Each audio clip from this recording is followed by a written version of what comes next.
सभी साथियों को जय किसान।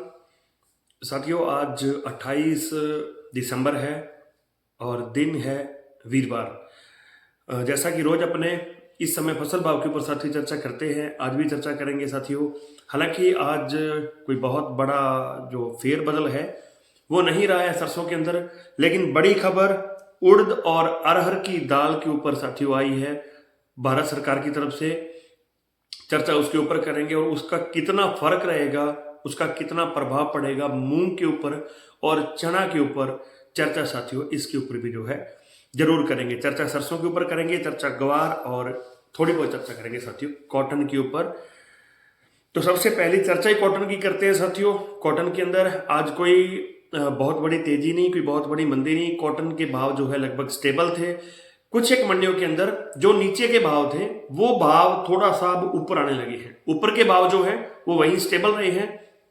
हालांकि पिछले जो 3 दिन बाजार के गए हैं उन 3 दिनों में थोड़ा थोड़ा कॉटन का भाव 50-100 रुपए 50-100 रुपए बढ़ा है और इस सप्ताह में लगभग मान के चलिए 200 रुपए तक की तेजी जो है कॉटन के अंदर आई है। लेकिन आज खुशी की बात यह कि जो नीचे के भाव थे कॉटन के, वो भाव कॉटन के थोड़ा सा अप हुए हैं, जो कि 4000, 4100-4200 रुपए थे, वो भाव आज 4500-4600, 4700 तक पहुंचे। और जो भाव 5000 वाले थे वो भाव 5500-5600 रुपए, इवन 6000 रुपए तक भी साथियों पहुंचे हैं। तो कॉटन के अंदर ठीक खुशखबरी है। जिन भाइयों के पास कॉटन पड़ा है उनको उसका फायदा हो सकता है साथियों, लेकिन कॉटन की सरकारी खरीद जो है वो चालू नहीं हुई। इसका खामियाजा ही किसानों को भुगतना पड़ रहा है। अगर सीसीआई खरीद चालू होती, अगर सीसीआई की खरीद जो है चालू होती और सरकार कॉटन को खरीदती एमएसपी के ऊपर 6600 लगभग 40 रुपए था मे बी, और बहुत फर्क पड़ता उस चीज से, बाजारों के अंदर रौनक आती उस चीज से। लेकिन वो सब जो है पॉसिबल नहीं हो पाया साथियों। चुनावी साल था, बहुत सारे हम किसानों के अंदर भी बहुत सारा चुनावों का जुनून था। हम लोगों ने 1-2 बार कोशिश की, हमारे संगठन ने कोशिश की, लेकिन उसका कुछ हल नहीं निकला साथियों। खैर, उससे नुकसान हुआ किसानों को बहुत बड़ा। इस बीच बड़ी खबर ये आ रही साथियों की आईजीएनपी इंदिरा गांधी नहर परियोजना के किसानों को पानी जो है 3 में से एक ग्रुप में मिलेगा।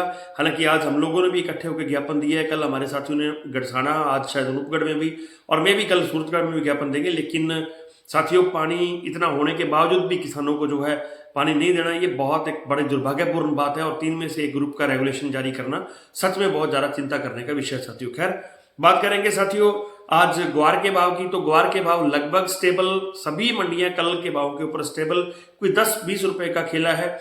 ना तो कोई वायदा के अंदर बहुत बड़ी तेजी, ना कोई बहुत बड़ी मंदी, ना सीड में, ना ग्वार गम के अंदर। तो लगभग ग्वार के भाव जो है स्टेबल साथियों रहे हैं। चर्चा थोड़ी सी सरसों के ऊपर करते हैं साथियों। सरसों के भाव देखिए, जयपुर थोड़ा सा तेज हुआ है, सलोनी डाउन हुआ है, भरतपुर डाउन हुआ है, दिल्ली दादरी लगभग स्टेबल हैं, और जो लोकल की मंडियां हैं वो भी सारी लगभग स्टेबल है। थोड़ी सी चर्चा करते हैं भाव के ऊपर। कैथल 5400 रुपए, खेरली 5400, हिसार 5120, नागौर 5195, बीकानेर 5150 रुपए, दादरी 5425, दिल्ली 5450। भरतपुर के अंदर आज लगभग 20 रुपए बाजार टूटे हैं साथियों, 5361 रुपए। सलोनी के भाव आज 6100 रुपए रह गए, यहाँ भी लगभग 50 रुपए बाजार टूटा है साथियों। जयपुर 5675, यहाँ 25 रुपए तेज हुआ है, ये बड़े प्लांट है। और विजयनगर मंडी के अंदर 5200 रुपए साथियों आज जो है सरसों के भाव रहे हैं। बात करते हैं साथियों बड़ी खबर जो उड़द और अरहर के ऊपर साथियों आई है। दालों के ऊपर सरकार ने जो पिछले साल टैक्स फ्री किया था बाहर के देशों से दाल को लेके आना, उसको कंटिन्यू कर दिया है 2025 मार्च तक। यानी कि अब सरकार उड़द और अरहर को बाहर के देशों से जो खरीदती है, जो निर्यात करती है, जो इंपोर्ट करती है, उसके ऊपर मार्च 2025 तक कोई भी टैक्स नहीं लगेगा।